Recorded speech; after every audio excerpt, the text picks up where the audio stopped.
গার্ডকে আমি বুঝাই দিয়ে গেছি যে আপনারা মাঝখানে থাকেন, এই পাশ থেকে কোনো আক্রমণ করার কোনো সুযোগ নাই। আক্রমণ করলে মাঝখান থেকে কইরা এদিকে চলে যাইব, এইভাবে বুঝাই দিয়ে গেছি। ওইদিকে যাওয়ারও কোনো সুযোগ নাই, ওইদিকে ডিউ চেস।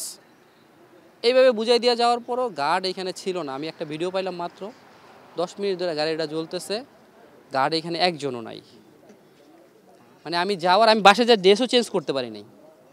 বাসায় যে উঠবো, বাসায় যে উঠার ড্রেসটাও চেঞ্জ করতে পারিনি। এর ভিতরে ফোন দিচ্ছে, গাড়িতে আগুন দিচ্ছে, আবার দৌড়ে চলে আসছে। অগ্নিসন্ত্রাস শেখ হাসিনার দোসররা আমাদের জানমাল নিরাপত্তার জন্য আমাদের দেশটাকে অরাজকতা সৃষ্টি করছে। আর আমাদের আমাদের দেশের সাধারণ মানুষ শক্ত হাতে দমন করবে তাদেরকে।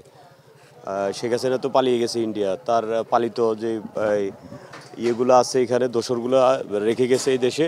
ওই দোসরগুলোকে জনগণ প্রত্যাখ্যান করেছে।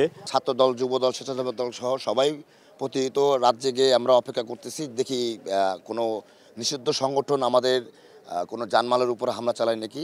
তো আমরাও এই মুহূর্তে শুনতে পেলাম যে নাকি আমাদের 12 নম্বরে পল্লবী থানার এরিয়াতে একটা বসাগাড়ি জ্বালায় দেওয়া হয়েছে। তো আসলে এইটা কোনো কাম্য না, দেশের কোনো কাম্য না। এই নিষিদ্ধ সংগঠন যেভাবে যা শুরু করছে, এটা দেশের মানুষ আসলে মেনে নিতে পারছে না। এইভাবে শুরু হলে মানুষের মানে শান্তিটা তো চলে যাচ্ছে, অশান্তিটা বেশি বিরাজ করছে। তো আমরাও সবাই চেষ্টা করতেছি, দেখতেছি, আমরাও সবাই জেগে আছি। এইরকম যদি কোনো ধরনের কাজকাম হয়, আমরা সেখানে ইনশাল্লাহ প্রতিরোধ করব।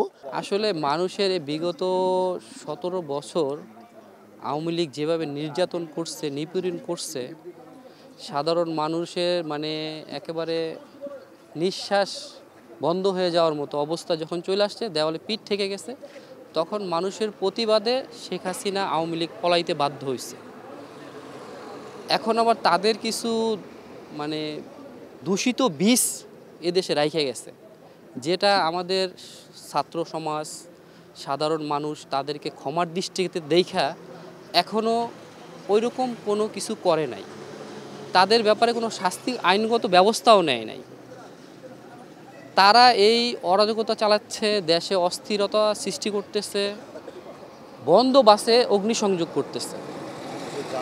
কোনো রানিং কোনো গাড়ি তো না, একটা গাড়ি বন্ধ, আমাদের এখানে বন্ধ, বাসগুলো বন্ধ, আমরা চালাচ্ছি না, সেই গাড়িতে আইসা অগ্নিসংযোগ করতেছে। এর চাইতে দুঃখজনক আর কিছু হতে পারে না। ইলেকশনে উচিলে এখন যে গরিব মানুষের জানমালের নিরাপত্তা ঠিক নাই, এই যে গাড়ি পুড়তে আছে, আজকে এবার কষ্টের টাকা দিয়ে গাড়ি কেনা, আজকে একটা গাড়ি দিয়ে সংসার চলতেছে, ছেলে মেয়ে পড়ালেখা করতেছে, আজকে যে গাড়িটা জ্বালা দিল, এই গাড়িটার ক্ষতিপূরণ কে দেবো?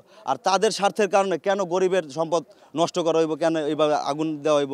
এখানে আমি ওই সাইডে ছিলাম, তারপরে আরেকজন এই সাইডে ছিল, পরে আমরা দেখি আগুন লাগছে।